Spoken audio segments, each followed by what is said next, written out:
सर्वेभ्यो नमो नमः। पहले हमने गर्भाधान संस्कार के बारे में बात की थी, अब पुंसवन संस्कार को जानेंगे। संस्कारों का हमारे जीवन में बहुत ही महत्वपूर्ण योगदान है। यह हमारे बच्चों को ही नहीं, हमारे सभी माता-पिता, दादा-दादी, नाना-नानी इत्यादि सभी का जीवन संस्कारों से युक्त होता है।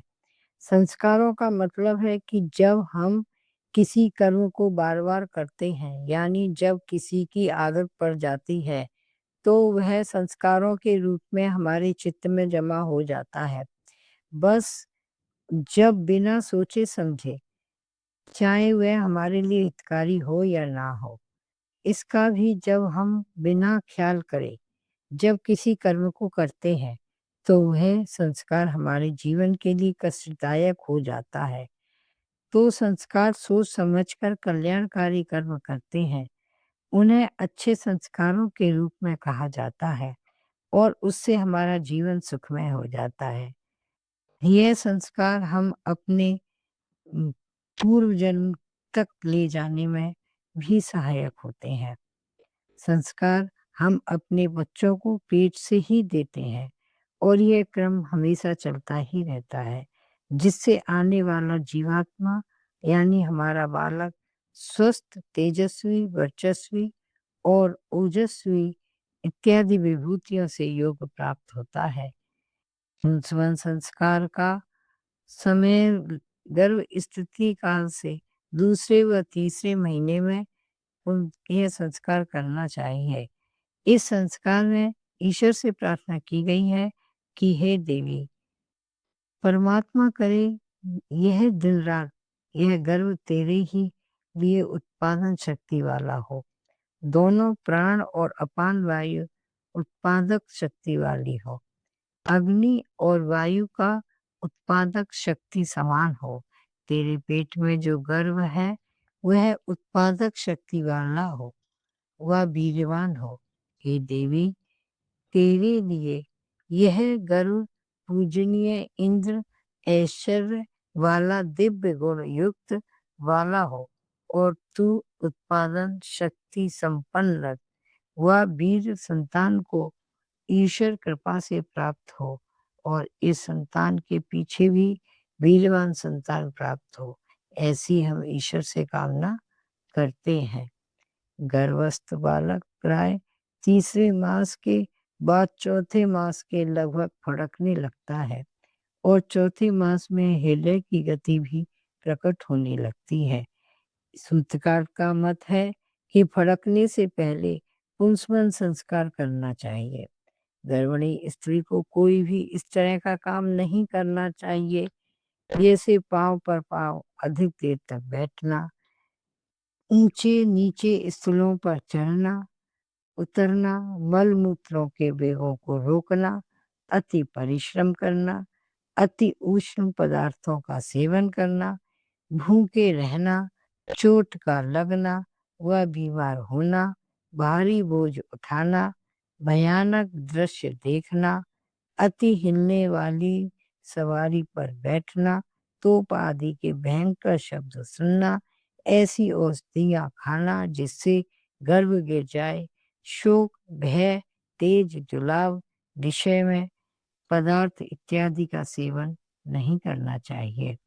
अतः जिस प्रकार से तर्कस में तीर सुरक्षित रहता है, इसी प्रकार गर्भिणी के अंदर गर्भ सुरक्षित रहता है। मन वचन कर्म से गर्भिणी उसको गिराने का यत्न ना करे, किंतु सदा उसकी रक्षा में तत्पर रहे। इसलिए वेद की इस आज्ञा का पालन सब देश कर रहे हैं। जो कि डॉक्टर व वैद्य गर्भ गिराने की सहायता देते हैं या करते हैं, वे दंड के भागी होते हैं। जब डॉक्टरों को यह उपाधि मिलती है तो शपथ लेते हैं कि वह अपने जीवन में कभी भी गर्भ नहीं गिराएंगे। प्रत्येक माता पिता को संतान उत्पन्न करने का अधिकार है, उसको मारने का नहीं। महाभारत तथा रामायण के पढ़ने से पता लगता है कि एक समय था जबकि लोग पुंसवन संस्कार का महत्व समझते थे। उस समय कोई भी माता-पिता अपनी संतान की मृत्यु को नहीं देखता था, अपितु संतान चिराई होती थी। संस्कार के भाव को माता-पिता अपने भाव बना लेते हैं और उसी प्रकार से अपना जीवन जीते हैं। लेकिन आजकल गर्भाधान के बाद जो पुंसवन संस्कार आता है, उन पर कोई भी महत्व समझना नहीं चाहता है। गर्भाधान से पवित्र कोई भी कर्म नहीं है, क्योंकि सृष्टि उत्पन्न करना और ईश्वरीय कर्म है। ईश्वर ने सभी प्राणियों को संतान उत्पत्ति के जो साधन दिए हैं, वह उसकी महान कृपा है। वह उनको अपना प्रतिनिधि बनाता है। सुविख्यात पंडित गुरुदत्त जी लिखते हैं कि संतान उत्पत्ति से बढ़कर कोई भी भारी जिम्मेदारी का काम पृथ्वी पर नहीं है, परंतु प्रकृति का उपासक पश्चिमी दुनिया का जन्म समाज अभी तक इन उच्च भावों पर नहीं पहुंचा है। इसलिए सभी अपनी संतानों को पैसा कमाने की मशीन ज़्यादा बनाते हैं और मनुष्यता पर कम ध्यान दे रहे हैं। धन है वह ऋषि जिन्होंने संतान उत्पत्ति और उनकी रक्षा के साधन के रूप में हमें पुंसवन संस्कार करने को कहा है, जिससे गर्भ की रक्षा और वीर व तेजस्वी संतान उत्पन्न हो सके। कभी भी स्त्री को एक तुच्छ व्यक्ति ना समझे, किंतु उसके महत्व को जाने और उसके रक्षण पोषण को गौरव माने। जैसे कि ईश्वर ने सूर्य, चंद्र आदि सारे ब्रह्मांड को गर्भ में अवस्था में स्वयं ही धारण किया है, फिर उत्पन्न किया है। इस प्रकार से दोनों अवस्थाओं व उसका पति अर्थात रक्षक है। इसलिए गर्भ एक महान उत्पत्ति है। वह एक ऐसी वस्तु है जिसे धारण करने वाला भी महान हो जाता है। अगर पहले यह संस्कार को माता पिता ना समझते, तो हमें आज ऋषि मुनियों को जो हम कहाँ सुनते। लेकिन आज लोग इस महत्व को ना समझकर गर्भ का अच्छी तरह पालन पोषण नहीं किया जाता है और जिसका परिणाम आज समाज में दिख रहा है। गर्भ को आजकल मनोरंजन का साधन समझ लिया है।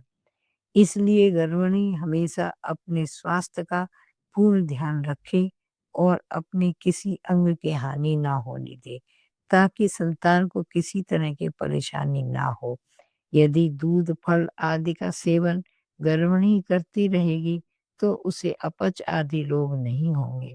अधिक शयन, अधिक भाषण, अधिक खारा, खट्टा, तीखा, कड़वा, रेचक, दस्तावर पदार्थ ना खाए, सूक्ष्म आहार करे, क्रोध, लोभ, द्वेष आदि दोषों से बचे, चित्त को सदा प्रसन्न रखे। ये सब उपयोगी बातें हमेशा वह ध्यान में रखे। किसी ने यह प्रश्न किया कि हम तो सुनते हैं कि यह पुंसवन संस्कार के द्वारा तीसरे मास में लड़के गर्भ में लड़की का लड़का बनाते हैं। क्या यह बात ठीक है? ऐसा नहीं है, क्योंकि गर्भाधान से पूर्व यत्न करने से मनचाही संतान उत्पन्न हो सकती है, जो कि महर्षि दयानंद सरस्वती ने संस्कार विधि में गर्भाधान संस्कार में लिखा है कि किस प्रकार से लड़का लड़की का गर्भ स्थापित किया जा सकता है। लेकिन पुंसवन संस्कार में यह संभव नहीं है। इसमें जो केवल संतान बलवान व बीजवान तो होती है, लेकिन लिंग बदलने का नहीं है। मनुष्य ऐसी ही शंका उठाते हैं कि चौथे महीने में गर्भ फड़कने लगता है, उससे पहले वह सजीव नहीं होता। यदि जब तक वह सजीव नहीं है, तब तक वह लड़का व लड़की क्यों नहीं बन सकता है? ऐसा इसलिए नहीं हो सकता है क्योंकि गर्भ में आरंभ से ही जीव होता है। यदि गर्भ में जीवात्मा ना हो, तो गर्भ जीवित न रहकर मृतक शरीर के समान रहकर सड़ जाएगा और कभी भी उसकी वृद्धि नहीं होगी। अब गर्भ का आकार के बारे में बताते हैं कि पहले महीने में वह लोथड़ा होता है, फिर दूसरे तीसरे महीने में जीभ और उष्ण तथा वायु से परिपक्व होकर फिर महाभूतों से संयोग से पिंड हो जाता है। तीसरे मास में हाथ पैर सिर ये 5 शाखाएं निकलने लगती हैं और थोड़ा थोड़ा अंग प्रत्यंग का विकास प्रकट होने लगता है। यदि तीसरा महीना भली भांति से बीत गया तो गर्भपात होने का भय भी मिट जाता है। पहले 3 महीनों में गर्भपात का भय अधिकतर इसलिए होता है कि गर्भाशय की धारक शक्ति आरंभ में निर्बल होती है। जो गर्भवती स्त्री व्यर्थ में इधर-उधर अधिक घूमती है, उनको उन्मत्त संतान उत्पन्न होती है और जो अधिक कलह और उपद्रव करने वाली होती है, उसको मृगी आदि रोग वाली संतान उत्पन्न होती ही की संभावना होती है। जो हमेशा शोकातुर व भयातुर रहती है, उसकी संतान क्षीण व अल्प आयु वाली होने की आशंका होती है। जो स्त्री दूसरों के धन लेने की इच्छा वाली होती है, उसकी संतान ईर्ष्या युक्त चोर आलसी अतिद्रोही कुकर्मी जन्म लेती है। जो अति क्रोध वाली होती है और चुगलखोरी करती है और जो अधिक सोती है, उसकी आलसी मूर्ख मंदाग्नि वाली संतान उत्पन्न होने की आशंका होती है। जो मद्यपान करने वाली की संतान प्यासी विकलांग चित्त वाली होने की संभावना होती है। इसलिए आज जैसी भी संतानों का जन्म हो रहा है, उसके जिम्मेदार हम स्वयं ही हैं। इसी प्रकार से खाने व पीने का प्रभाव हमारी संतानों पर पड़ता है। इसलिए गर्भवती स्त्री को उचित आहार, विहार, विचार, आचार, शुद्ध, पवित्र, प्रसन्न मन युक्त रहना चाहिए और हम सभी परिवार के सदस्यों का भी यह धर्म है कि उसे प्रसन्न रखने में यथायोग्य सहयोग करना चाहिए। यह सब मैंने भाव रूप में आपको बताया है। आप किसी भी उचित पवित्र परिस्थिति अनुकूल दिन में तीसरे महीने तक किसी भी वैदिक आचार्य जी द्वारा ईश्वर का सर्वश्रेष्ठ कर्म यज्ञ द्वारा पुंसवन संस्कार अवश्य करावें और इस गर्भवती स्त्री को विचारों से जानकारी देकर आने वाली संतानों का जन्म हम इसलिए वह विश्व के लिए सुखदायक महान कार्य करने वाली बने, ऐसी हम ईश्वर से प्रार्थना करते हैं और आप सभी से यह निवेदन है कि इस कर्म को जरूर अवश्य कराएं। ओम शांति ही, शांति ही, शांति ही।